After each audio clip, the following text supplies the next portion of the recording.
Au nom de l'Université Paris-Dauphine, je suis très heureux d'accueillir de faire venir l'ensemble des participants de ce master. Le master Management du luxe est en fait un master qui s'intègre dans PSL, Paris Sciences et Lettres. Dans ce consortium, vous avez beaucoup d'entités, dont l'Université Paris-Dauphine. Dans l'Université Paris-Dauphine, vous avez beaucoup d'entités, dont le master Marketing et Stratégie. Et au sein de ce master, vous avez une première année, le M1, une année de césure et une année de parcours, le M2. Il y a plusieurs troncs communs. On a refait la maquette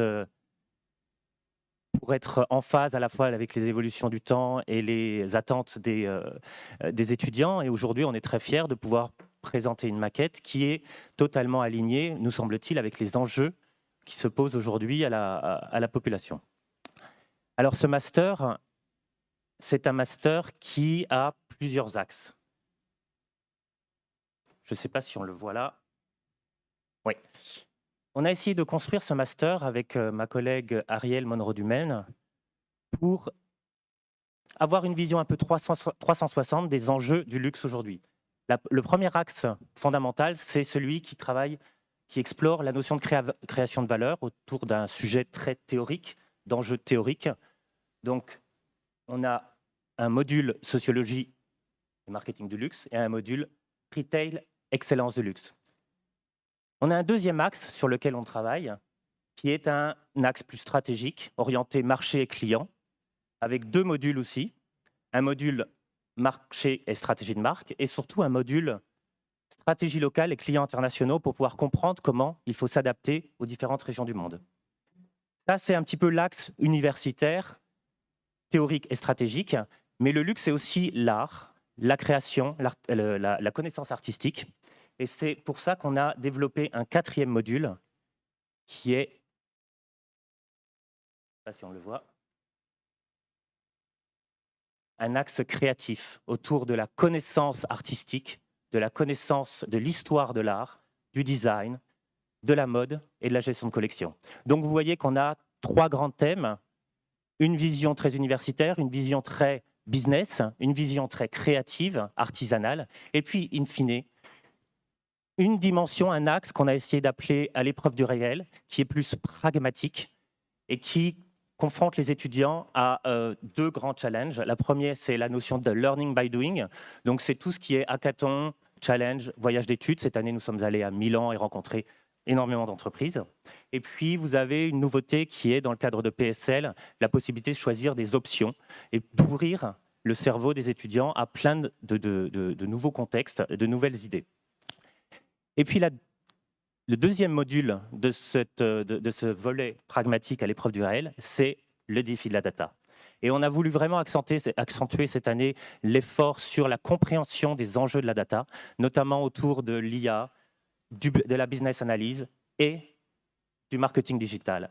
Et ce dernier module est géré par Grégoire Botorel de Numberly, que je suis ravi d'accueillir aujourd'hui, qui, avec Thibaut, organise cette UV. Thibaut qui est un vieux de la vieille de Dauphine, hein. Nous avons fait notre doctorat ensemble, c'est pour ça que je me permets de le dire, et qui a toujours gardé ce lien avec Dauphine, ce lien précieux, à la fois dans les congrès, dans la recherche et dans la pédagogie.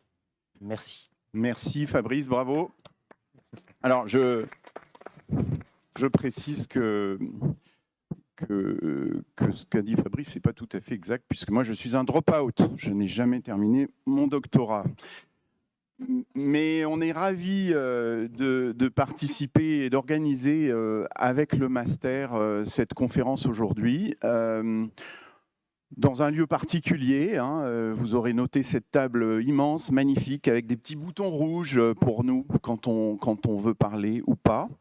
Et cette salle, c'était la salle, je crois, du siège de l'OTAN, avant que Dauphine ne prenne sa place ici. Donc une salle chargée d'histoire pour parler d'héritage de marque. Jolie transition. Et cette conférence, on en a eu l'idée parce que, j'avoue, depuis quelques années, Fabrice, très sympathiquement, nous propose d'organiser un cours et d'animer un cours de marketing digital au sein du Master du Luxe, ici, Management du Luxe, pardon. Et l'année dernière, et certains d'entre vous sont déjà intervenus dans ce master, à notre demande d'ailleurs, et l'année dernière, j'ai dit aux équipes, mais vous savez, il y a 7 ou 8 ans, j'ai été invité à Harvard par des étudiants qui organisaient une conférence sur le marketing du luxe. Eh ben, j'adore Boston, mais je pense que Paris a quelque chose à faire sur le sujet du luxe et du marketing du luxe. Donc merci Fabrice, merci le master de permettre d'organiser ça pour la première fois. Et je pense que Harvard va nous regarder de près cet après-midi, nous regarde à distance puisque on a beaucoup de monde connecté aujourd'hui, partout. Je sais qu'il y a beaucoup de gens à New York et ailleurs, donc merci à tous. On va essayer de regarder un peu les caméras avec les speakers exceptionnels qui sont les nôtres aujourd'hui.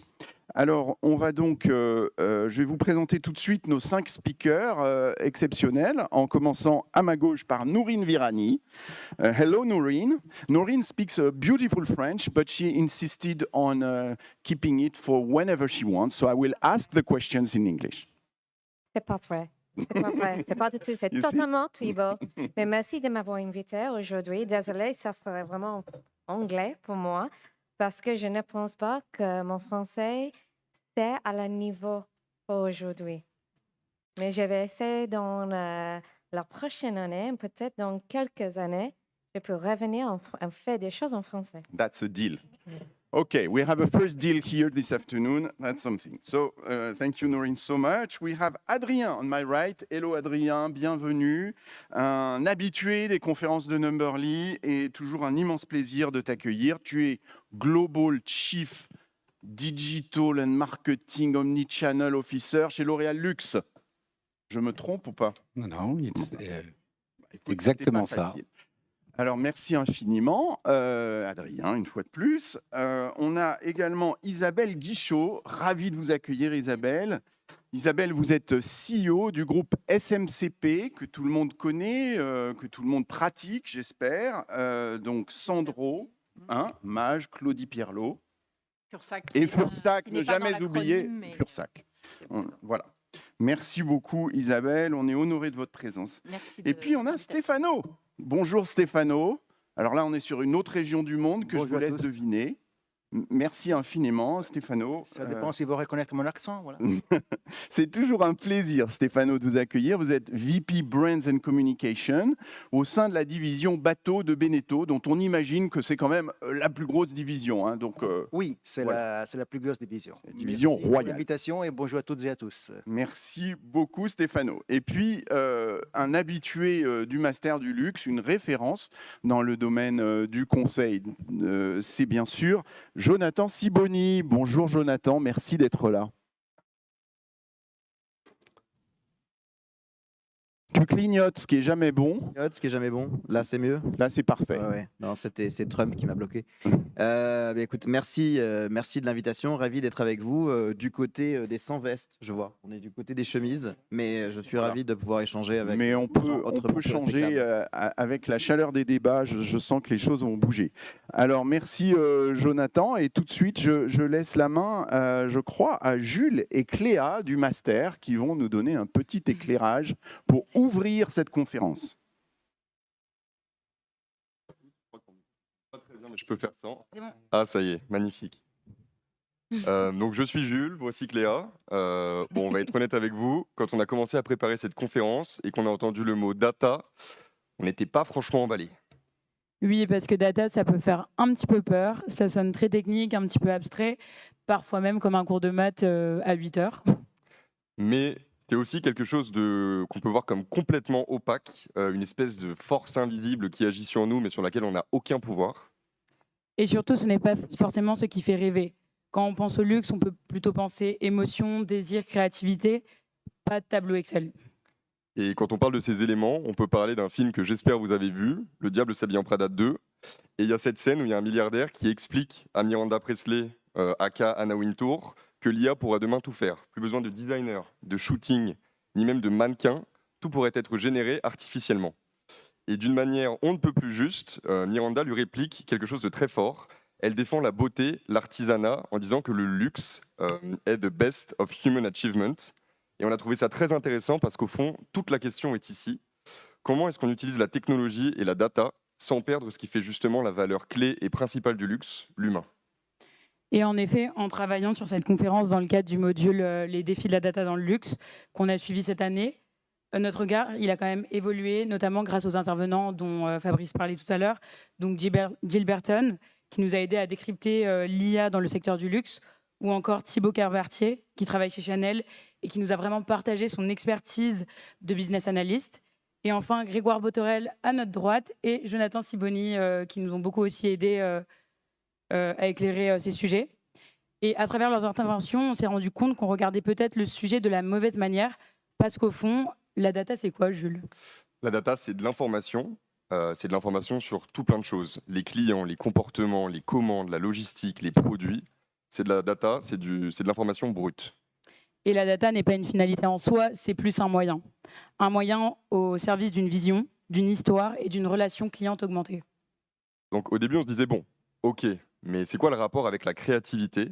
Parce qu'on imagine souvent la créativité comme quelque chose d'instinctif, une espèce de valeur intrinsèque qui vient du corps, une sorte de talent magique qu'on ne peut ni expliquer ni analyser. Mais en vrai, est-ce qu'on crée vraiment à partir de rien? Quand un directeur artistique imagine une collection ou une campagne, il s'inspire forcément de films, de musique, de son entourage, d'expositions ou de souvenirs. Et finalement, tout ça aussi, c'est un peu de la data. C'est juste une autre forme de données, plus culturelle, plus émotionnelle, plus humaine. Et le but de cette conférence aujourd'hui, ce n'est pas de nous transformer en experts de la tech en 2 heures. Hein. Heureusement pour nous et pour vous d'ailleurs. L'idée, c'est surtout de croiser les regards et d'écouter le point de vue de ceux qui façonnent et réinventent ce secteur au quotidien.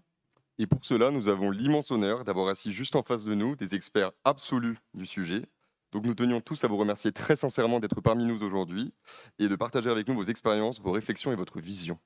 Et merci à vous tous d'être présents aujourd'hui. On espère que cette conférence vous donnera autant envie de réfléchir à ces sujets qu'elle nous a donné envie de l'organiser. Merci à tous et excellente conférence.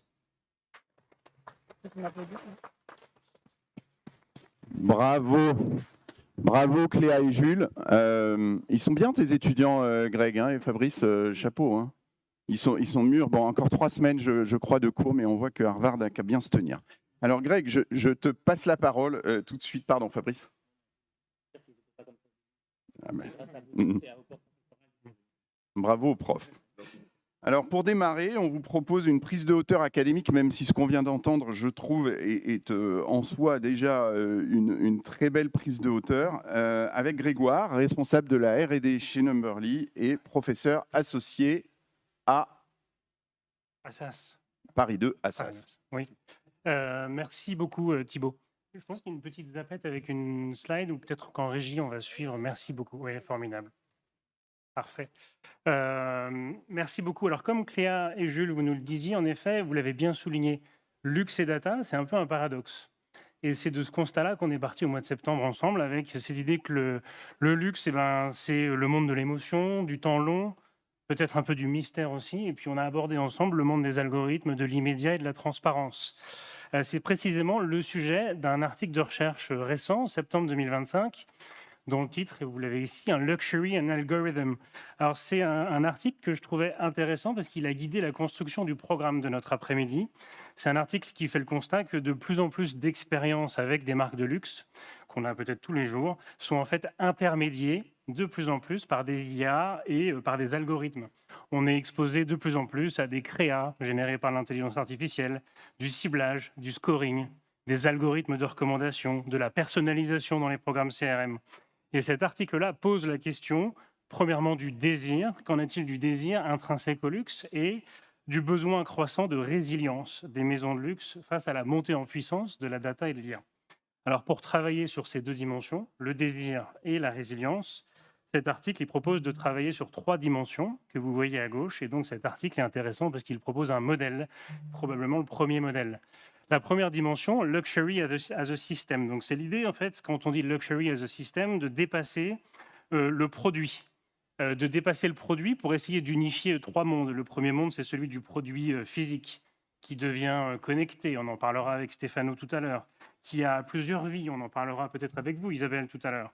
Le deuxième monde, c'est celui de la relation client, quel que soit son modèle de distribution, D2C ou B2B2C, dans le cas du groupe Beneteau, par exemple. Et le troisième monde, c'est celui de partenaires externes.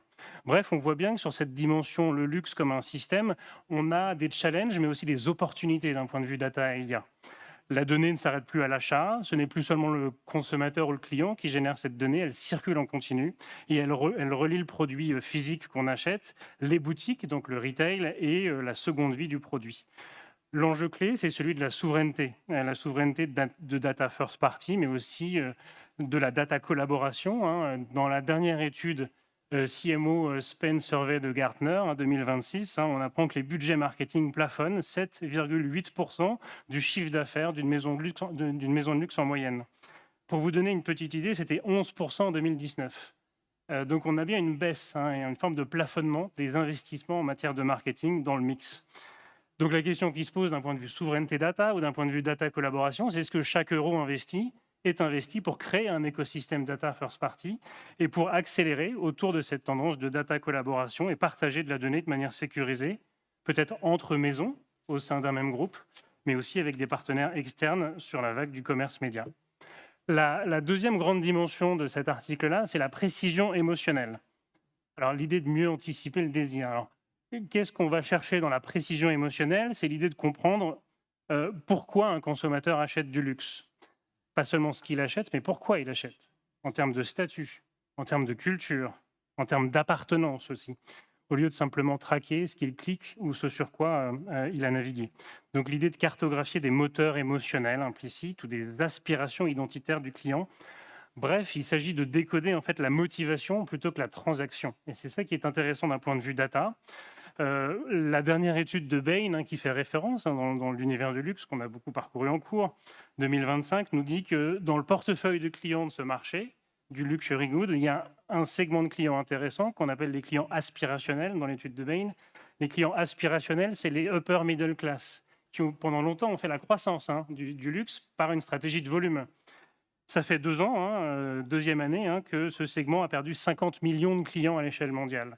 Ça implique que le business dans ce marché-là repose de plus en plus sur de la rétention et peut-être de la rétention du top 1%, du top 2% ou du top 5% d'un portefeuille de clients qui peuvent représenter jusqu'à 40, 60, 70% de la valeur créée par le marché. Donc une hyper-concentration, ce qui implique peut-être un trade-off entre les stratégies de performance et les stratégies de brand equity. Le branding n'est peut-être pas un surinvestissement, mais un must-have pour créer de la désirabilité globale, notamment en travaillant sur le brand equity, le storytelling et peut-être l'effet de halo dont Stéphano, je suis sûr, vous allez nous reparler.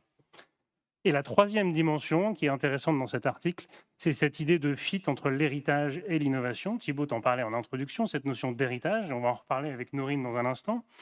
Pourquoi? Parce que les machines de ChatGPT à perplexité recommandent ce qui est statistiquement quantifiable. Or, le luxe, il vit sur cette idée de rareté. Et les recommandations des LLM, elles sont faites quasi à 100% sur des critères qui sont quantitatifs. Alors, si un LLM demain ne sait pas lire votre histoire, votre storytelling, vous devenez invisible. On apprend dans l'étude Bain, justement, ce chiffre, d'ici 2028, on s'attend à une baisse du trafic qui vient du search traditionnel de 50%. Donc le so what d'un point de vue data est assez clair. C'est l'idée de voir de plus en plus une maison de luxe peut-être demain comme une API. Et ce n'est pas du tout un sujet de DSI, ou ce n'est pas du tout un sujet informatique, mais peut-être aussi un enjeu culturel pour un CMO. Traduire et structurer l'héritage, le storytelling, l'aura d'une maison de luxe pour les rendre ingérables et lisibles par des LLM pour mettre la tech au service exclusif du récit et de l'authenticité. C'est donc dans ces 3 grandes dimensions qu'on a conçu le programme de notre après-midi. Et je vous propose de démarrer tout de suite avec notre premier temps fort, In English, un fireside avec Nourine Virani, LVMH, et Thibaut Munier, Balancing AI and Data with Brand Heritage.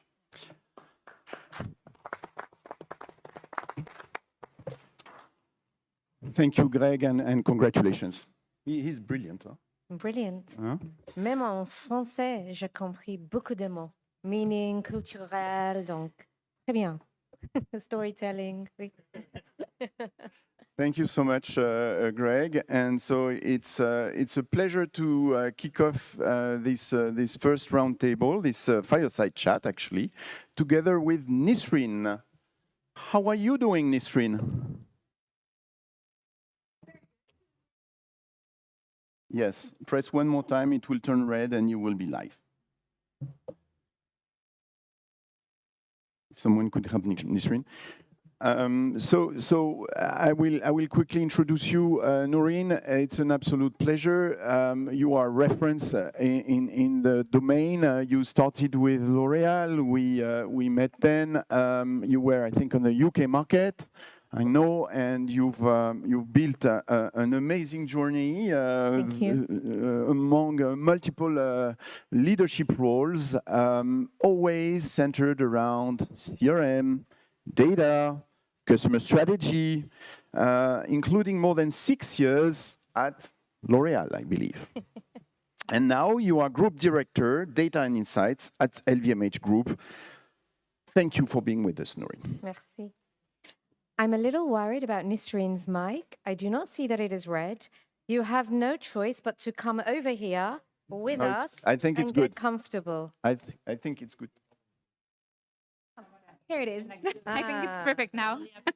Okay. I could have spoken very loud as well. It's a tactic to stop arguments, huh? Yeah. So- Exactly. When I speak, you turn red. We share. Will do. We share. So to start off, thank you, Noreen, to be here with us today. First question is, how do you leverage data and AI to accelerate digital activations without losing the special luxury DNA that is very needed in the customer experience and relationship? So to say, how do you balance digital acceleration with what makes luxury so special? So I think this is a very, very good question because, of course, there is a tension. Okay. The question is not, do we use data and AI? The question is, how do we use it and what do we use it for? So in luxury, the purpose is non-negotiable. You know, it will always be to elevate the client experience with meaning, giving them or meeting their desires in an environment that is unforgettable. So that is our purpose, and we know what that is. We will never automate that away. We will never automate away our heritage of craft and culture. We do have a clear North Star, which is really to fuel capability and growth by unlocking data that provides value, that gives impact at scale, and that really deepens our DNA. So we have our North Star, and everybody in the entire organization subscribes, sponsors, and aligns to this North Star. So our goal with this North Star is really to empower Maison decisions. And that's, I think, the most important part of this North Star. We at the group, our function is not to direct Maisons. It's not to tell them what to do. It's to enable them to make the decisions they have to make in line with their own DNA and their own culture and heritage. So the goal of the Maison is to to understand their clients better and to behave in a way that has meaning. So I say we're luxury, or I believe where luxury could lose its way digitally. And I don't say L'Oréal, because I know the L'Oréal culture well, but where luxury, where LVMH potentially could lose its way digitally is when you've talked about speed, is where speed becomes the goal. Speed is not the goal. Speed, efficiency, automation, they are a process, they are a means, they are very valuable, but it is not the goal. And so I think it's risky to get stuck too much in acceleration. So, you know, a client who has purchased 3 times at Louis Vuitton, Claire will know well from her time there, they do not want an automated email. They want to be known. That's the difference. And that's what data and AI will unlock. So we are working at the group to really build the foundations that make this possible, to build intelligence layers that complement the DNA, but do not replace it. So some of these things are shared frameworks, a home for group digital invites, ensuring that data is owned and governed and managed with centralized frameworks, to turn data quality scripts into now today a data quality agent that can be business facing, not just facing into the technical teams. And perhaps I think the new craft of luxury is going to be data and AI. Yeah, it very much could be. Thank you. It's very enlightening to see it that way, indeed.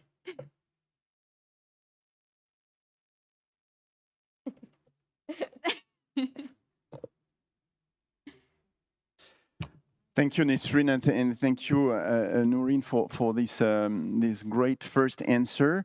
I want to continue this because you often talk, Noreen, about foundations, and we know that luxury has always been and has always been built around very strong foundations. We were talking heritage before. How do you keep at LVMH? How do you keep building these foundations while driving the business? I think this really is a strategic battle because foundations, they are not particularly sexy. They do not shine, they do not glitter the same way as Jonathan Anderson's latest collection. You know, so we have to really keep going at this and to ensure that Maisons understand that strong foundations will not slow them down, but will speed them up. And I think that's really a trick, and it really does come down to storytelling and making sure that everyone understands the opportunity unlocked by strong foundations. When I give internal presentations, you know, we're called Maisons, we're a group of 75 Maisons, and I say we're all talking about Maisons, we're talking about houses, but your house will fall if it's not built on strong foundations. So I really have to bring that analogy forward into the storytelling that I put through the business. But the honest truth is you cannot separate foundations from momentum. You know, currently a team that really doesn't have strong foundations is spending 70% of their time cleaning data and 30% of their time acting on it. So my team are trying to work and reverse that so that we can actually unlock the value of it. And it's not that easy, but we're trying. We're not slow, let me say this. We have built a script, which is now becoming an agent. I referred to this, which is measuring data quality, for example, in the business. It's measuring critical business domains with a 95% data quality score across over 50 attributes, okay? That's what it's doing this year. That did not exist 2 years ago. That is new. And every year that script evolves because the industry evolves, because the landscape evolves. So last year's script is now, which was built, and it's a bit technical, but it went into the very core of the data platform, is an agent that has evolved to measure data readiness for AI. Bias, drift, representation, it's all built in, but that's new.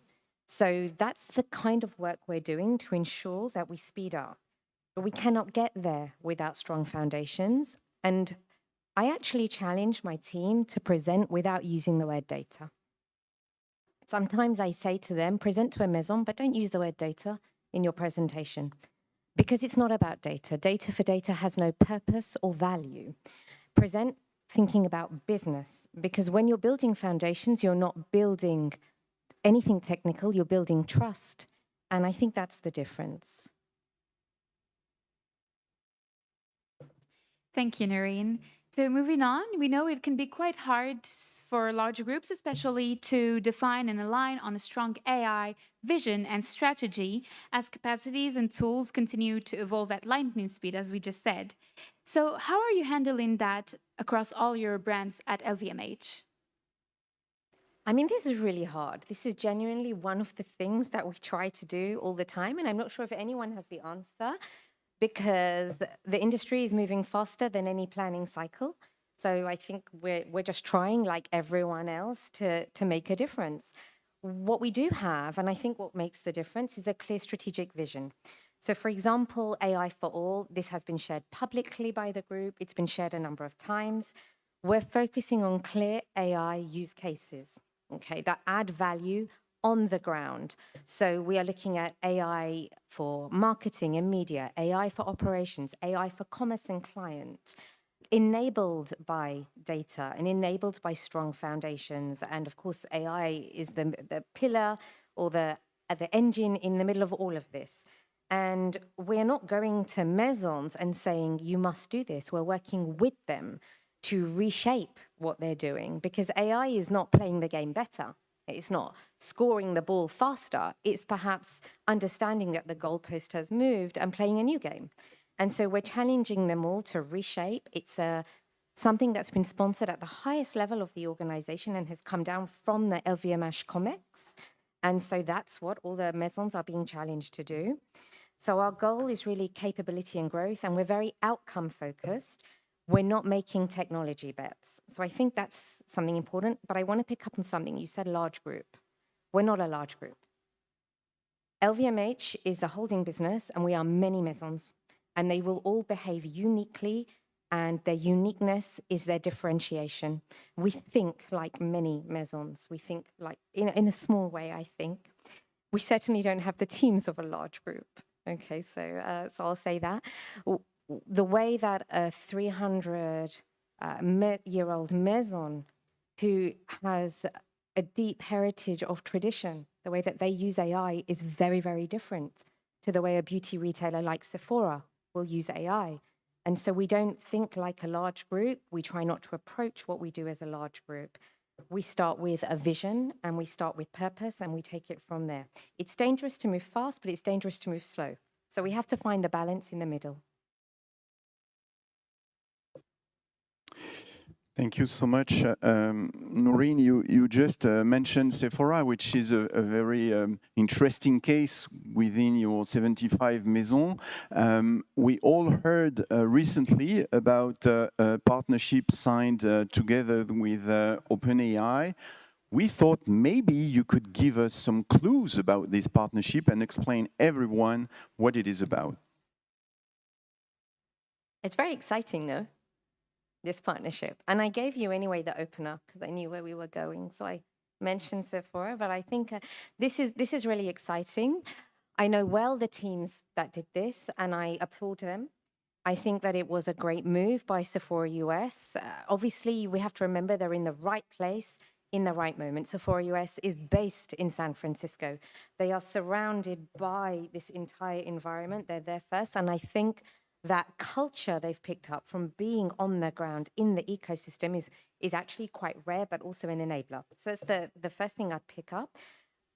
For anyone who doesn't know, in March 2026, Sephora launched an app in ChatGPT that will enable their consumers to explore product, to link their loyalty account, and very soon to actually do in-app checkout as well.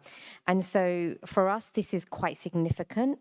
If I quote Anka Marola, who's the current CDO of Sephora, she has said, the intention is not to stop with the US, this will go global. And I think what's very special about this is Sephora has recognized that AI, conversational AI, ChatGPT is the destination. It's not part of the journey. It is the destination, and Sephora has chosen to be in that destination, in that conversation. So, the world is changing, and clients, consumers are becoming much more intent-led. It's very much more contextual when they're exploring in the beauty discovery, in the beauty journey. When you write, I would like a foundation for dry skin, this is not a keyword. This is a conversation. So Sephora has chosen to be there. And so I think that's very powerful. Technically, it's built on agentic commerce protocol. So I know that there is a lot of conversations. It's still in pilot, and the roadmap is evolving. I think what will be interesting for any maison or brand is what happens to maison or brand authority when the entire journey and the checkout and the experience and the interface is living in conversational AI. You have to let go of control. You have to let go of experience a little bit. And so that creates a new challenge, and we have to be comfortable with that. And Sephora has chosen not to compete, but to take their data and expertise to the channel and be in it. And that's going to be a balance that we have to find, but we have chosen to partner and complement, not to build something different. Thank you so much. A very interesting partnership, definitely, and definitely not the end of the game for sure, but the beginning probably of a long series of partnerships in the industry between retailers, brands, and those GenAI platforms. So, Nouri, moving on, you said something we all noted, and this is a great punchline already. LVMH is not a large group. Still, you have 80,000 something people around the world. So our question with Nisrin was really, how do you make this cultural shift? How do you make people, how do you empower them with AI and give them trust? Because we all see that there are some doubts. Okay, so now I'm scared about this quote, but I think I love your question because it gets to the human side of what we do. And anyone who knows me knows that I love culture. I think culture is truly defining, and I believe culture, one of my favorite quotes is, culture will eat strategy for breakfast. So I think that culture must be invested in, supported, and recognized. And the way that we will choose to embed AI into our organization, into our maisons, will be cultural. Louis Vuitton's internal chatbot is called Gaston. I'm not sure if anyone knows who Gaston is, but he was part of the Vuitton family.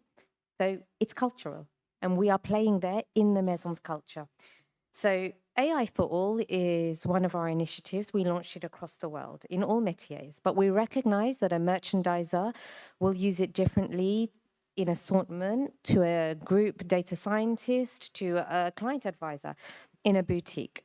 So AI for All is not working top down. It's not about forcing adoption on the ground. It will fail if we do this.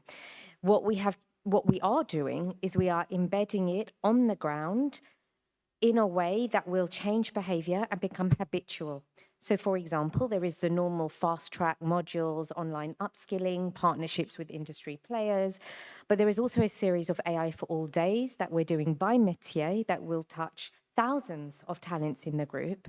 Everyone who attends them will be AI champions. And in these days, we don't just showcase industry, we do hands-on experimentation. We ask the teams to work on what they do now that they could do differently tomorrow. It works on skills, it works on talents, it works on the ground to reshape daily life. You know, we have incredible artisans, creatives, people in front of our clients, and we have to recognize that AI will not replace them, it will augment them. And that is a differentiator in how we're bringing AI into the business. I believe that AI and data are only as good as the human instinct that is shaping it, building it, validating it, and by the way, applying it, because that matters, the application of it.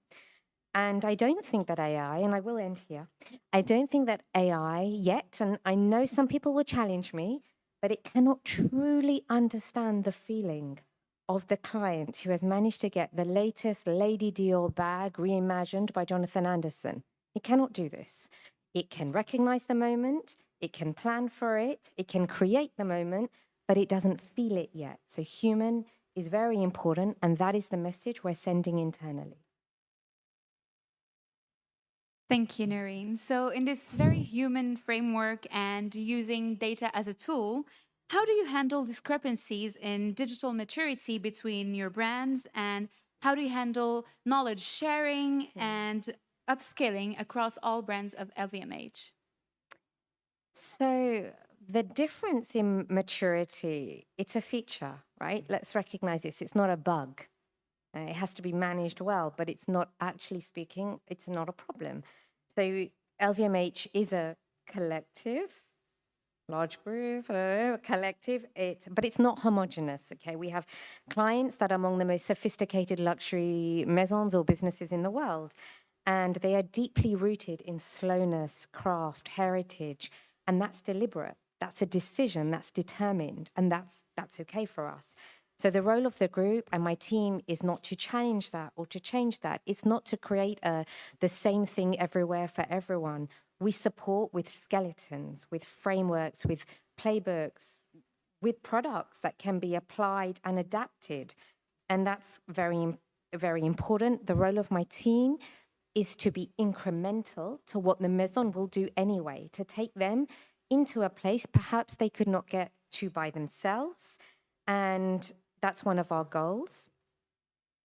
So in practice, this means setting frameworks and positions of excellence. I'll give you one example. We do something called the state of our data. Okay, this was launched in 2024, and it positions each Maison on a benchmark towards excellence. It asks between 50 and 80 questions. It takes samples. It looks internally into each Maison, and it tells them whether they're starting, growing, mastering, or leading. And there's no judgment in this, by the way, and it evolves about 40% each year. And when we publish the results, we publish it everywhere. Every Maison can see where they are. You know, this is new for a group like LVMH. And there's no shame in this. There's only what does excellence look like and what will it take for you to get there. And that's what the group can do very well. We are a connector, and that is our privilege. So we have to accept that not all Maisons will be in the same place, but what we can do is directionally align them, but we don't want to build uniformity. Wonderful.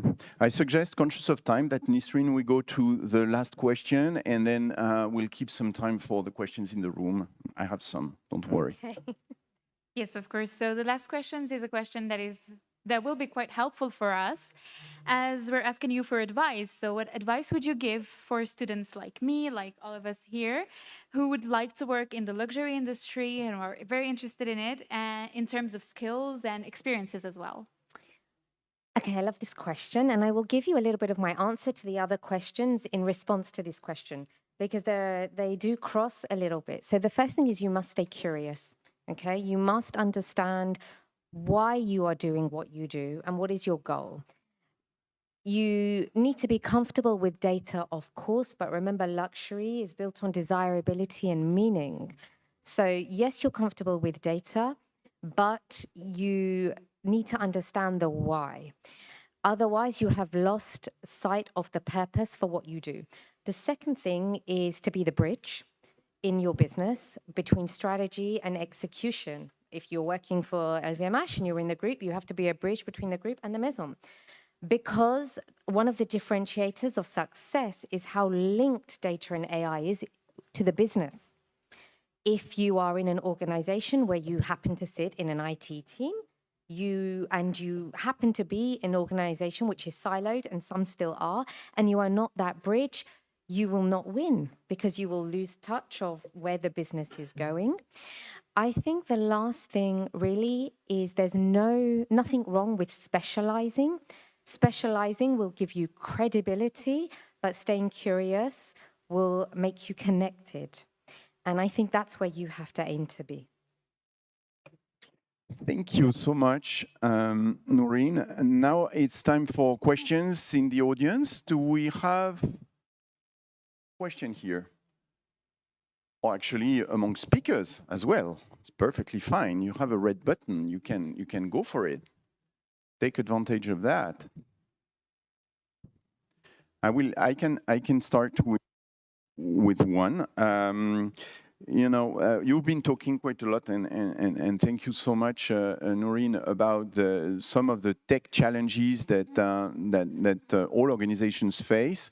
How do you personally, and in your team and at the LVMH Group, how do you handle those permanent tech shifts and tech changes, which literally, for instance, last weekend, you know, shook you up? How do you do that? Because we don't build for tech, Thibaut. We build for adaptability. I think that is the goal. Tech will change, the models will change, but if you know where you're going and what does not change, then you're building for outcomes. What will not change? Clients will need and deserve elevated experiences. Data must be owned, governed, and clean. Maisons must be trusted. We must be efficient, and creativity must be protected at all times. These things will not change regardless of the technical stack. So if you build for tech, you are focusing on the wrong thing in the wrong place.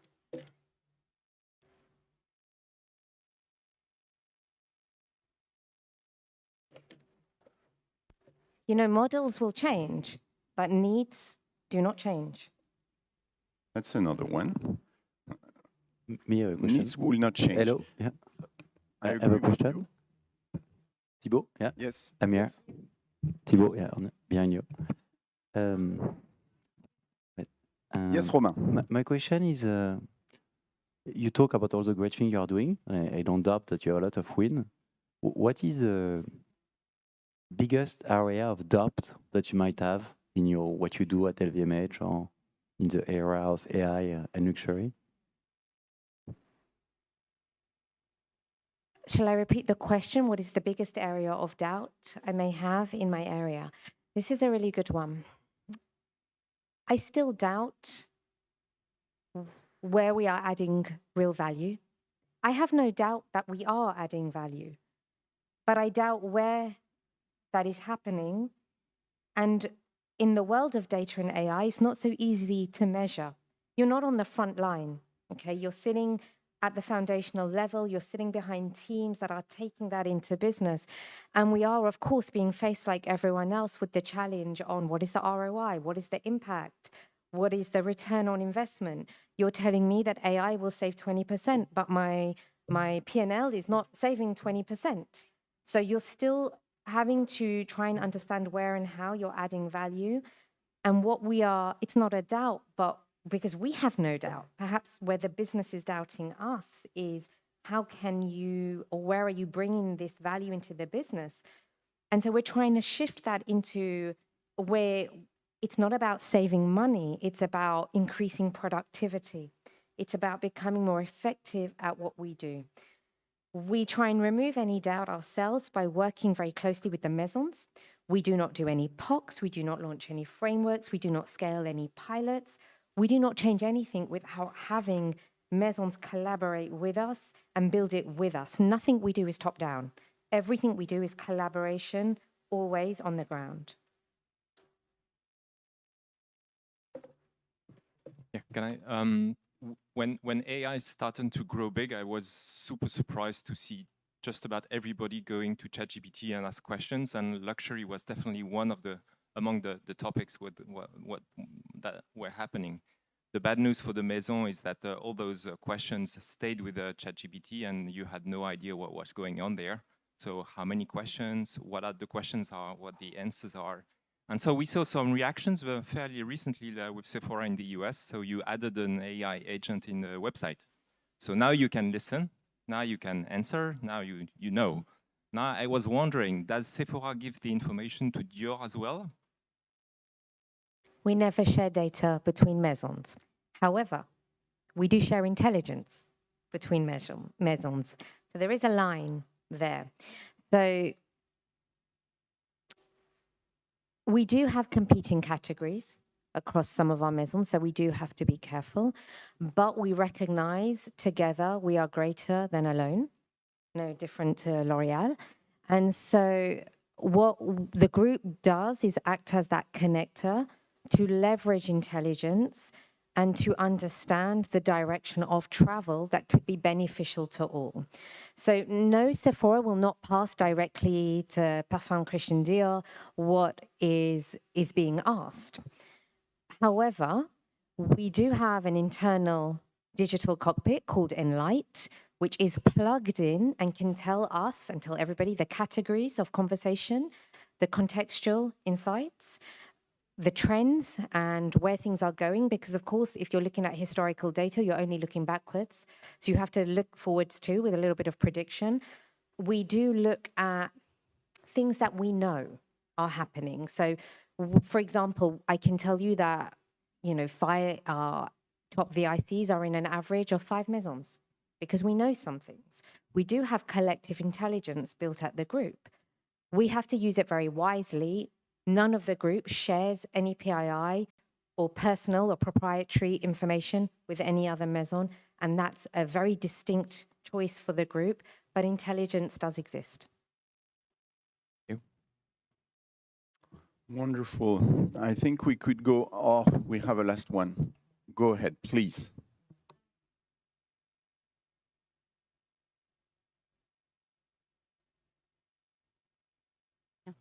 I was just curious where you see AI creating the most value, specifically in the next 5 years. Is it like clienteling, I don't know, forecasting, content? Where do you see it the most impactful in luxury? Can I say all of it? The can. truth is can. I don't know. I'll be very humble. I don't know what we will see in 5 years. I don't know what we will see in 2 years. I think you have to focus on the certain outcomes. My background is deeply rooted in client and CRM and behaviors and segmentation and personalization. What excites me is that we might finally be able to do something we've always wanted to do, which is to be always relevant and unique for the client and their needs. And we've never been able to do that. So I'm personally very, very excited about this value creation. There are some things we have to be careful on, because if everyone is using AI, what becomes unique? So I don't know the answer, but I know we've seen a lot of wins in assortment, in merchandising, in efficiency, in our time to market, which has got drastically shorter. In Bulgari, we've changed our product development cycle from months to weeks, because we can do forecasting with our materials, with our products in a way that we've never been able to do before. Same for sustainability. If we look at wines and spirits, we've got AI that is running across all the raisins, all the grapes, to check whether they have fungi in them. We have AI built into the fields that can predict the rain. Now, we couldn't do this before. So it's opening up a whole new world of possibilities, but I'm afraid I couldn't tell you where we will be in 5 years. Thank you so much. I think you deserve a round of applause. Et il est temps d'avancer, Nicolas. On a beaucoup parlé de différentes catégories de luxe, mais au fond, qu'en est-il lorsque l'achat n'est plus un rendez-vous régulier, mais peut-être le projet parfois de toute une vie? Comment maintenir ce lien émotionnel, cette personnalisation, le terme que Nourine ne veut plus qu'on utilise, cette pertinence extrême quand on vend, par exemple, Stéphano, des bateaux? Alors, c'est tout l'enjeu de notre échange maintenant avec Stefano Grasselli, VP Brands and Communication pour la division bateau du groupe Beneteau, cap sur la Customer Intimacy, avec Nicolas Filatiev, Managing Director chez Numberly. Merci beaucoup, Thibaut. Alors, Stefano, tu es Bonjour. italien, francophone, francophile. Tu as évolué dans des maisons iconiques. On va en citer quelques-unes. Maserati, Ducati, Ferretti. La rib était trop belle, je suis désolé. Des maisons qui portent au plus haut l'exigence du design, de l'émotion et de l'excellence. Et dans l'introduction tout à l'heure, Fabrice nous parlait d'art et de culture comme source de la créativité. Et quand j'ai entendu ça, j'ai pensé à toi tout de suite, parce que de tous mes clients ou camarades de jeu en marketing, tu es de loin celui qui connaît le mieux la littérature française ancienne. Et je pense, en disant ça à Bossuet, que tu apprécies tant. Je ne sais pas si tu veux nous partager tout de suite ta citation favorite, ou si tu la gardes pour tout à l'heure. C'est une citation que de temps en temps j'utilise sur des PowerPoint pour mes équipes, donc ce n'est pas le cas de les citer ici, mais bon, en tout cas, merci pour l'introduction. Au-delà d'italien, depuis quelques jours, je suis aussi citoyen français, donc c'est une nouveauté. Félicitations. Voilà. Je commence, je dis quelques mots. Donc, tout d'abord, bonjour à toutes et à tous. C'est un plaisir, un honneur d'être ici avec vous et merci pour l'invitation, Nicolas. Donc, de quel côté partir? Donc, je reviens, Jules et Cléa, au sujet de l'IA. L'IA, c'est un accélérateur. C'est un accélérateur de la data, c'est un accélérateur de la connaissance, c'est un accélérateur de l'accuracy avec laquelle on peut avoir la donnée et la travailler. En tout cas, je souhaite vous rassurer. Hier, complètement par hasard, c'est une semaine plutôt extravagante la mienne. Hier, j'étais invité à Monaco par la International University of Monaco et j'étais professeur for one day, okay? Sur des thématiques qui m'avaient invité de par mon parcours, disons principalement automotive, mais aussi yachting, thématiques sur le luxury. Donc, les étudiants étaient Master 2, donc la majorité c'était jewelry, boating, watches. Et donc, en réalité, j'arrive, ils connaissaient très bien mon parcours, et vous savez qu'il y a 2 jours, c'est passé quelque chose dont le monde parle. Les guerres se sont arrêtées, les épidémies sont finies, la guerre en Russie est finie, les Proche-Orient c'est en paix, voilà. Ce qui s'est passé il y a 2 jours, que tous les gens intéressés par le branding, j'imagine qu'ils ont noté, et s'ils n'ont pas noté, c'est grave. Et Ferrari a présenté la Ferrari Luce. Et donc, en réalité, hier, j'arrive à Monaco, hier matin, je suis monté de Monaco aujourd'hui pour être avec vous. Et donc, les étudiants, on peut dire, plutôt que de passer, puisqu'il y avait, j'attaquais à 14h et j'ai terminé à 19h30, en plus il y avait les dîners. Et plus que attaquer avec le programme normal, vous, comme ex-patron du marché italien de Maserati, j'étais Maserati entre 1999 et 2003, c'est quoi votre vision par rapport à ce qui s'est passé? Et donc, en réalité, je dis, on a échangé aussi avec l'IA. Et donc, cher Jules, je te rassure, puisque je vous rassure vous toutes, si vous avez des craintes par rapport qu'il y a un jour puisse interagir avec vous ou à votre place, sachez que l'IA de Cupertino, au-delà de faire un avortéon, n'a pas fait grand-chose. Donc, je vous rassure sur cela. Être l'IA n'est pas suffisante. Première chose. Et ensuite, j'ajoute, par contre, l'IA a un côté humour que je n'avais pas saisi. Mais c'est une question de cette nuit. Je ne sais pas encore, mais je dis, je vais les partager. Donc, hier, en fin de journée, je passe un coup de fil à un ex-collègue à moi, parce que quand j'étais chez Maserati, Maserati était détenu par Ferrari, donc c'était pas le Stellantis d'aujourd'hui. C'était un monde plus facile sur certains aspects. Donc, j'ai encore pas mal d'amis, ex-collègues, etc. Je passe un coup de fil à quelqu'un qui est bras droit de R&D. Je n'ai pas le droit de faire ni prénom ni nom, mais je vous assure que j'ai la bonne personne. Et je pose la question, écoute, combien vous avez dépensé pour développer ce projet de Ferrari Luce? Est-ce que vous avez une idée? Open question. OK. 1 billion. 1 billion, y compris les brevets. Je ne sais pas si combien de vous, ils ont regardé la performance de l'action Ferrari à la bourse de New York et de Milan. Et combien de millions ou milliards a perdu.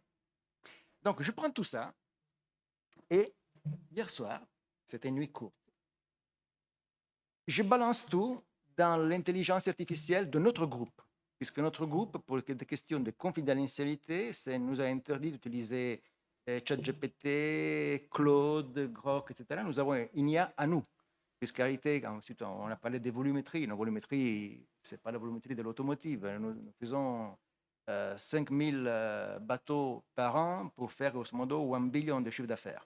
Okay, donc, c'est évident que quand la volumétrie est plutôt réduite, aussi la confidentialité va de soi. Okay.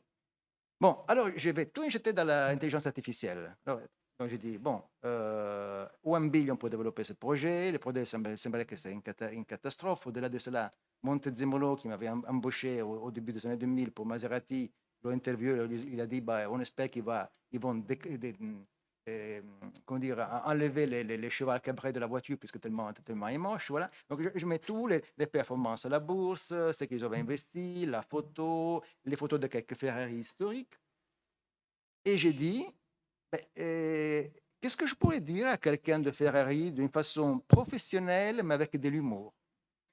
Alors, écoutez bien, ils ont dit, ma solution, c'est que Ferrari annonce qu'il y a 2 jours, en réalité, c'était le 1er avril.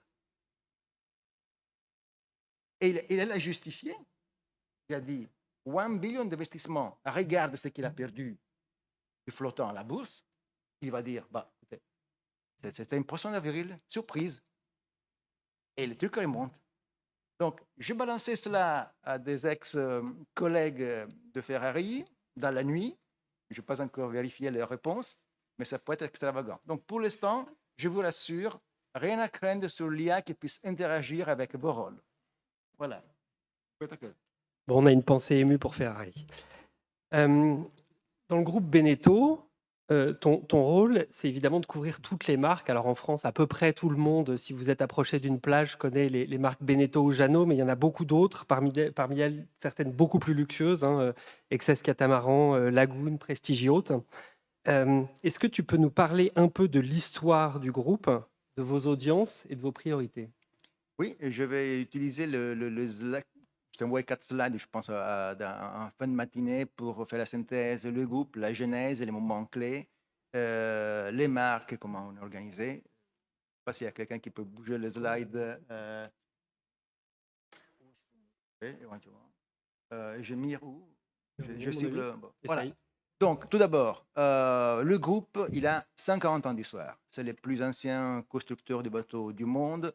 L'histoire a démarré par un entrepreneur vendéen, visionnaire, Benjamin Beneteau, qui a fondé la marque Beneteau en 1884 à Saint-Gilles-Croix-de-Vie, qui est encore actuellement le siège historique de la marque. Non, excusez-moi, j'avance. Voilà, donc il y a 4 moments forts, disons comme ça. Il y a la croissance, diversification, internalisation et, disons, aujourd'hui. Il y a un moment de croissance organique. Ensuite, il y a eu le business se portait bien, le rachat de Lagoon et d'autres marques. Il y a eu la diversification aussi avec de leisure homes aussi. Ensuite, le rachat de la marque Jeannot, qui était une marque concurrente. Et ensuite, le côté international, à la moitié de 2010-2014, avec le rachat de marques iconiques américaines comme Four Wings, Glastron, Waycraft et Scarab. Et ensuite, on arrive à nos jours avec une transformation qui est liée à la digitalisation, qui est liée à la diversification liée à notre promesse de marque, puisque notre promesse de marque, c'est « Bringing Dreams to Water ». Et il est important de le savoir, c'est-à-dire qu'on a cité Ferrari. Vous faites du marketing. J'imagine que vous savez que Ferrari fait du marketing, si vous aimez le latin, ad excludendum. C'est-à-dire que pour devenir un client Ferrari, tu dois montrer ton CV, tu dois avoir certains cursus aux normes comme client. Donc, c'est un marketing ad excludendum. Notre business model, c'était plutôt sur le contraire. C'est un marketing ad includendum, c'est-à-dire que produits, services, pour permettre à tous nos clients, tous nos passionnés, de partager leur passion commune, qui est la mer, to explore the sea. Et c'est important. Donc, la transformation à travers la digitalisation a boosté énormément l'investissement sur des plateformes appliquées pour les bateaux d'occasion, pour la digitalisation de la relation entre clients et produits, on en parlera dans quelques instants, Synapse, et ensuite, pas mal d'investissements ont été liés à notre conviction d'être complètement engagé pour l'environnement, donc sur le côté sustainable. Et au milieu de cela, comme vous imaginez, c'est évident que quelque chose se passe bien, quelque chose se passe mal, puisque comme toutes les marques, il y a eu Lehman Brothers en 2008, et il y a eu le Covid en 2019 et 2020, et voilà, donc ça c'était les vagues et les entraves qui peuvent arriver. Et donc, qu'est-ce que c'est le groupe aujourd'hui? Donc, focalisé sur des offres avec le 9 marques phares entre 4 mètres et 24 mètres. Nous avons grosso modo 800 concessionnaires main legal, que globalement, ça représente 1200 points de vente tout confondus. L'année passée, c'était plus compliqué pour multi-raisons que vous imaginez. Guerre en Russie, problèmes en Proche-Orient, l'inflation. Donc, habituellement, nous étions une 1 billion company. L'année passée, était moins performante. Le business est divisé presque et de façon équitable entre les produits à moteur et les produits à voile. Des marchés iconiques et classiques, donc sont les marchés européens, France, Italie, Espagne, Allemagne, UK et les États-Unis. Et on couvre 28 segments de marché avec 9 marques. Et nous sommes un global player, nous sommes parmi les plus grands groupes du nautisme international. Comme vous voyez, nous sommes le numéro 1 au monde pour les monohales et multihales en voile, les premiers en Europe pour les outboard motorboats et les numéro 1 dans le monde pour les power trawlers entre 40 et 60.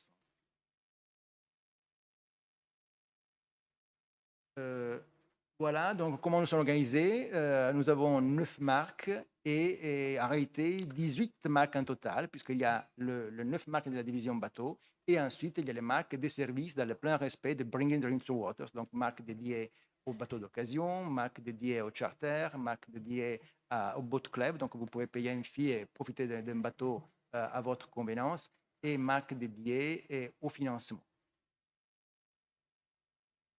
Voilà, là sont les 9 marques. Donc, la plus iconique est Beneteau, que tout le monde connaît, que c'est aussi le nom du groupe, et les autres marques françaises comme Jeannot, Lagoon, XS. Une marque franco-italienne comme Prestige, qui est produite en Vendée comme en Italie.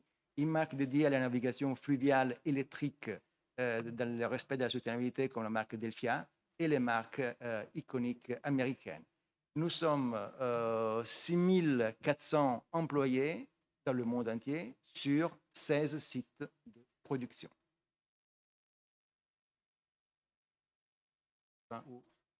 Voilà.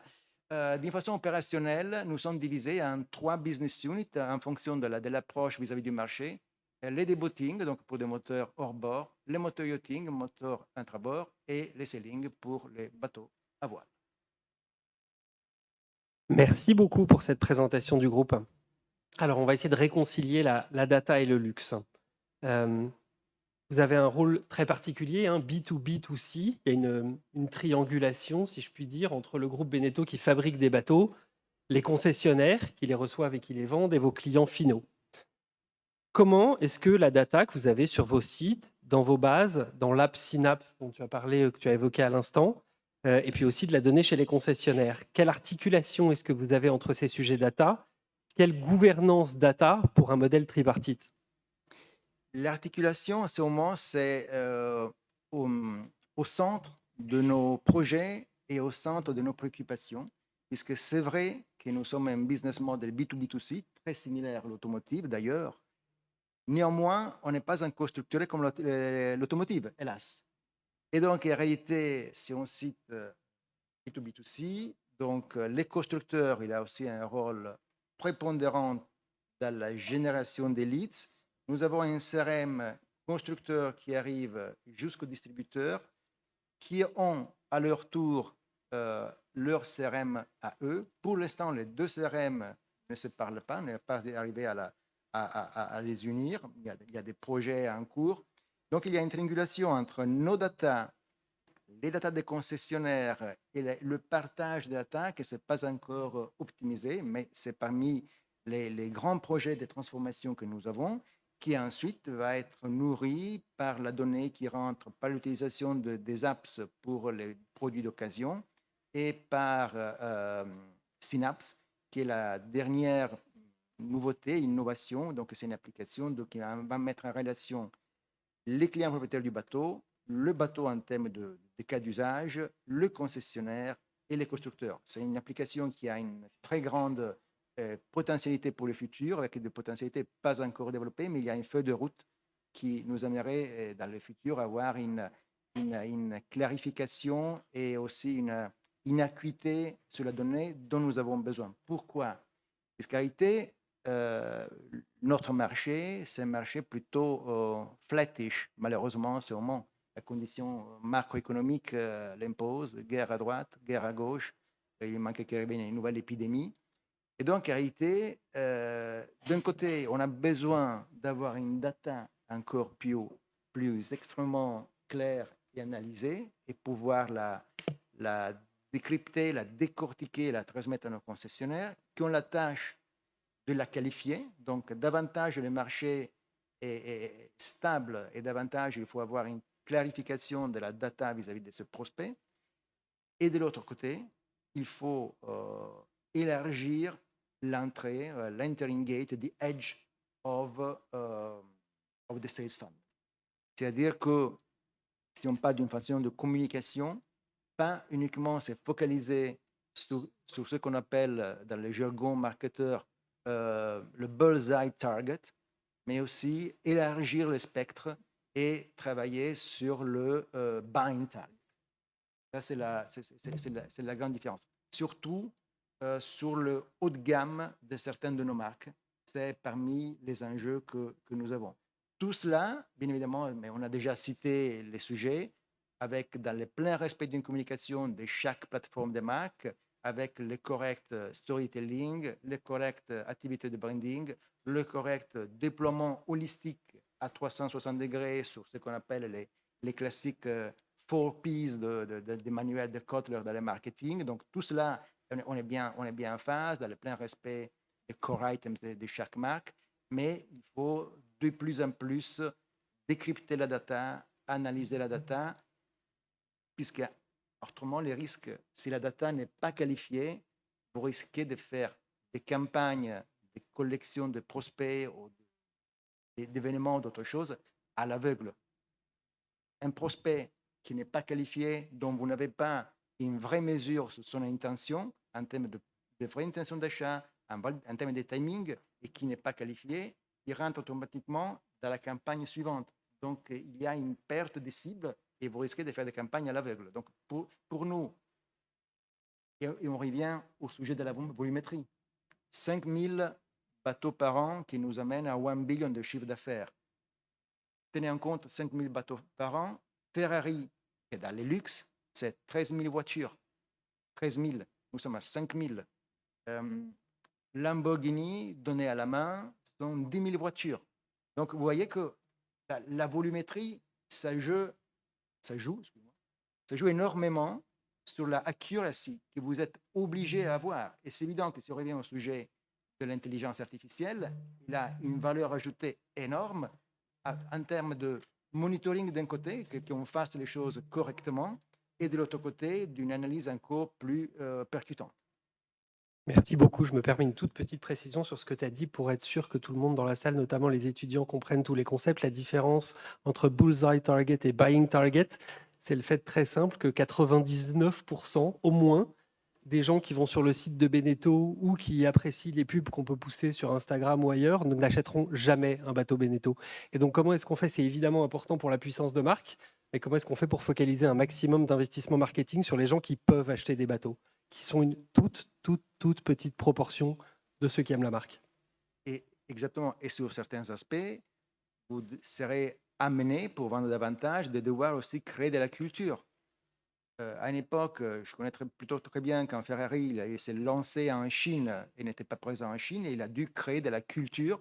Pourquoi un riche chinois doit gaspiller de l'argent pour acheter une voiture pour aller à 300 km/h, qui est complètement bête et inutile? Et donc, ils ont créé de la culture. Donc, c'est aussi cela que, une fois que vous interceptez un potentiel buying target, avec la culture, il revient dans la cible potentielle. Merci beaucoup, Stéphano. On va prendre la data maintenant sous l'angle de l'analyse. La data, elle vous sert à faire des analyses vis-à-vis de vos compétiteurs, à avoir des insights sur vos clients, et elle sert aussi vos stratégies d'acquisition. Est-ce que tu peux nous raconter comment est-ce que c'est exploité? L'acquisition, c'est absolument mandatory, obligatoire. Comme je disais, nous, comme constructeurs, nous avons un rôle majeur. Au-delà d'avoir en commun un business model très similaire à l'automotive, B2B2C, donc on arrive aux clients finaux par l'intermédiaire des distributeurs, en réalité, notre réseau est beaucoup moins proactif par rapport à un réseau automobile. Disons qu'un réseau automobile, les constructeurs génèrent les 20% des prospects et les distributeurs, dans leur zone d'échalandise, ils génèrent les 80% restants. Donc cela vous démontre qu'il y a une proactivité locale dans la gestion du territoire, aussi en exclusivité comme en sélectivité de la part des distributeurs par rapport aux constructeurs. Pour nous, malheureusement, pas pour nous, mais dans le monde du nautisme, malheureusement, mais c'est un constat, plaise ou pas, c'est l'inverse. Donc, en réalité, c'est les constructeurs que, pour certains aspects, ils deviennent presque un data provider vis-à-vis d'un certain type de distributeurs passifs. Et donc, en réalité, c'est un plan marketing qui a une ossature vis-à-vis des produits lancés, des boîtes de participés, qui ensuite il est nourri dans les différents touchpoints où chaque marque va être interprétée dans la cohérence de la marque, et on va essayer d'utiliser entre site web, configurateur, événements VIP, etc., tous les possibles outils pour augmenter les prospects en augmentant les touchpoints, en générant des prospects à qualifier de la part des réseaux de distribution, pour ensuite avancer dans la qualification, arriver à la convergence finale. Et uniquement pour votre information, et c'est important que vous le sachiez, puisque c'est le fer de lance de notre industrie. Dans cette industrie, généralement, les boat shows, donc la participation aux salons principaux dans le monde entier, génère encore aujourd'hui entre 68% et 70% des leads et des prospects. Donc, pour vous dire l'importance pour la majorité des constructeurs d'être présents dans les boat shows majeurs, qui devient une sorte de lieu de retail, puisqu'en réalité, la marque, en termes de visual identity, s'exprime avant tout dans les boat shows. Et après, mais bien loin après, dans les showrooms de concessions. Merci beaucoup. Je vois l'heure qui avance pas mal, donc je vais peut-être garder deux questions rapides. La première, pour revenir à l'échange de tout à l'heure entre la personnalisation et la pertinence, on va attaquer directement la pertinence. Qu'est-ce que c'est qu'un contenu pertinent pour un client Beneteau ou un client Lagoon ou un client Prestige? Un contenu pertinent, c'est un contenu qui rentre qui arrive à projeter les clients ou les prospects, surtout les prospects, dans l'expression de la marque. C'est un contenu qui arrive à projeter les clients dans les territoires des marques, qui est cohérent avec la brand promise, avec les core values, avec les differentiators que la marque s'engage à avoir. Donc, c'est cela la pertinence. En réalité, en 2 mots, j'ai toujours dit que qu'est-ce que c'est une marque? C'est globalement 2 choses: code de qualité et la répétition, répétition et répétition, en fonction de votre budget media buying. Merci beaucoup. Quelle est ta définition du luxe? Alors, en réalité, je dois te raconter une chose. Tu le sais déjà, donc je me répète, mais c'est pour les étudiants. C'est une question que quand j'étais embauché chez Maserati, j'ai passé le dernier entretien avec Luca Di Montezemolo, qui était le patron de Ferrari et DG aussi de Maserati à la même époque. Il m'a posé la question. Et j'ai répondu une série d'hypothèses sur le luxe, et voilà. Et ensuite, il m'a dit, mais vous n'avez pas étudié latin à l'école? Et oui, j'ai fait bien 8 ans de latin. Alors il m'a dit, alors c'est encore plus grave. Parce qu'en réalité, la définition de luxe qu'il m'a donnée, qui est celle qu'encore je garde, luxe, ça vient du latin, ça vient de luxatio. Et luxatio en latin, ça veut dire grand écart ou great displacement. Okay? Mais grand écart par rapport à quoi? C'est grand écart par rapport au mainstream. Donc, c'est-à-dire que ce n'est pas forcément lié à la qualité. Néanmoins, c'est difficile de penser les luxes sans la qualité, mais ce n'est pas tout à fait la même chose. Et donc, c'est le grand écart par rapport au mainstream. Donc, vous pouvez avoir des différents niveaux de luxe et surtout, ce n'est pas forcément lié au prix. Les prix, c'est une composante de la added value, de la valeur perçue, de la brand positioning, etc. Mais ce n'est pas uniquement lié au prix. Vous pouvez avoir un produit qui est cher sans être forcément de luxe. Et c'est ça qui m'a donné comme genèse et je la garde encore. Très intéressant, le grand écart à rapprocher peut-être de ce que disait Adrien tout à l'heure. Vous avez noté le pas de côté. Un peu la même idée finalement. Oui, Isabelle a refusé de définir le luxe. Voilà une... il a ajouté encore une chose, c'est toujours c'est pas de mon sac, mais c'est toujours dans cet entretien-là, c'est que d'après lui, mais à l'époque il était PDG de Ferrari, donc j'imagine qu'il puisse avoir du sens, le luxe ne peut pas être déconnecté de la beauté du produit, de la beauté dans le sens de harmonie. C'est ça que j'ai retenu. Un immense merci Stéphano. Je précise, bravo à tous.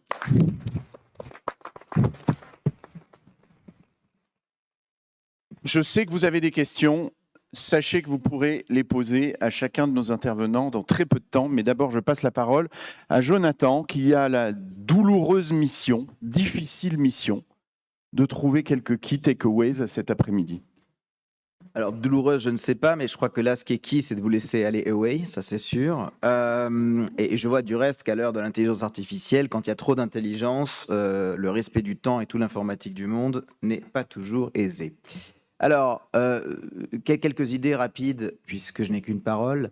D'abord, je pense qu'on pourrait intituler ça par le versus and. C'est-à-dire que ce n'est pas une question d'opposition, mais une question de complémentarité.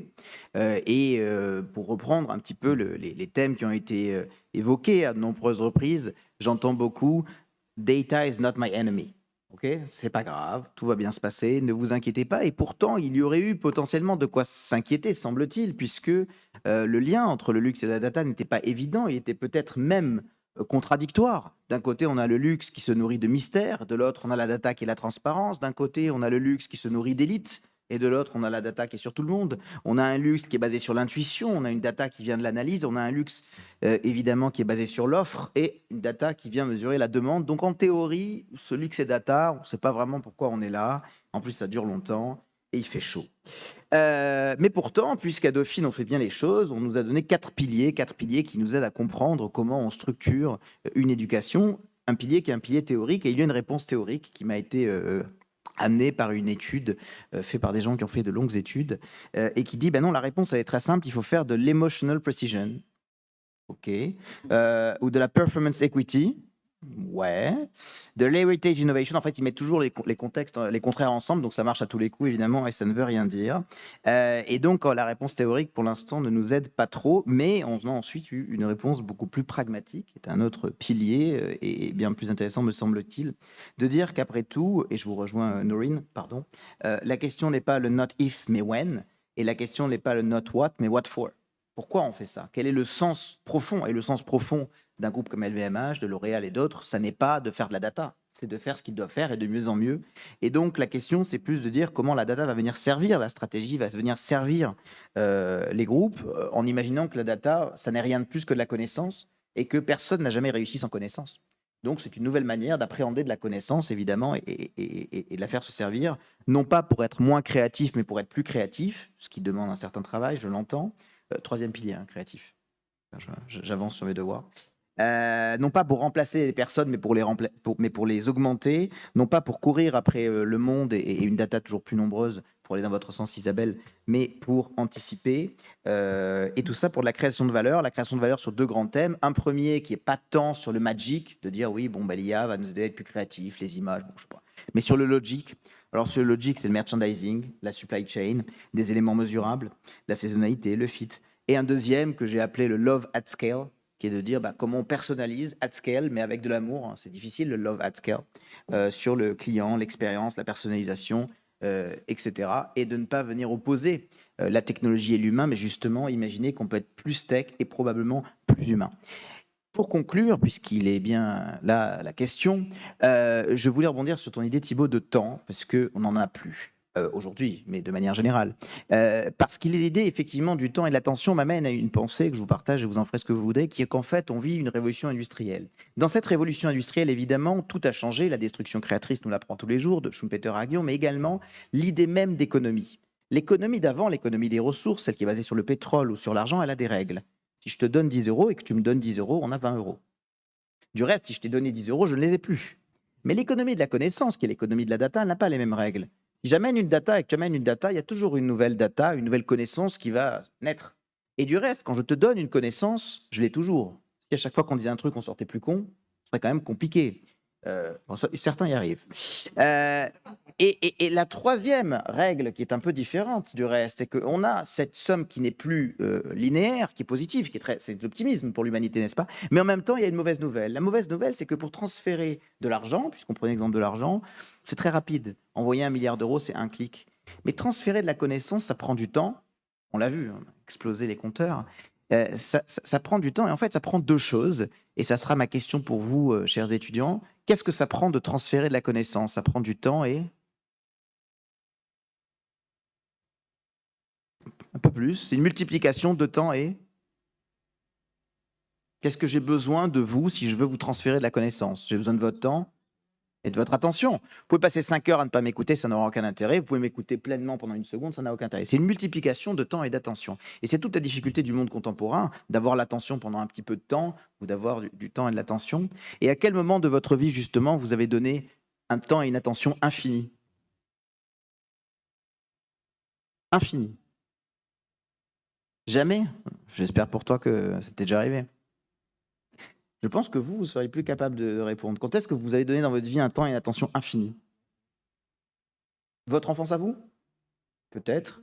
La parentalité, par exemple. Quand on a un bébé, on lui dit pas « écoute, t'es mignon à pleurer, mais là, ça fait 2h38, donc dorénavant, je te mets dans ta chambre, et puis je t'ai donné quand même beaucoup de temps et d'attention. » Et donc, effectivement, quand on est parent, on donne un temps et une attention infinie. Malgré mes cheveux gris, je suis père que depuis 4 mois, donc j'ai trouvé cet exemple. Mais surtout, derrière la parentalité, il y a l'amour. Quand on aime, on donne un temps et une attention infinie. Quand on va dîner avec quelqu'un qu'on aime, on lui dit pas « tiens, ça fait 1 heure qu'on est ensemble, c'est génial, mais maintenant, on va rentrer ». Et donc, si vous voulez réussir dans ce monde si complexe, je pense, de la data et du luxe, il faut que vous vous donniez un petit peu de temps, un peu d'attention et surtout beaucoup d'amour dans ce que vous faites. Bonne soirée à tous.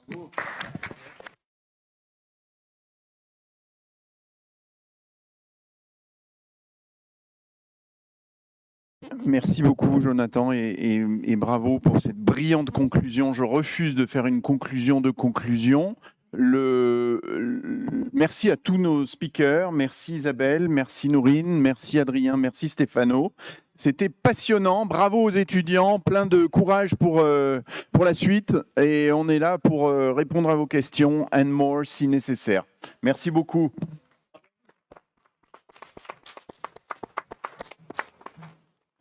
Et merci à Dauphine qui nous offre un petit drink, Fabrice, je crois. Oui, je crois qu'il y a un petit drink qui est organisé par les étudiants. Merci encore de vous être déplacés ici, d'avoir échangé, c'était passionnant.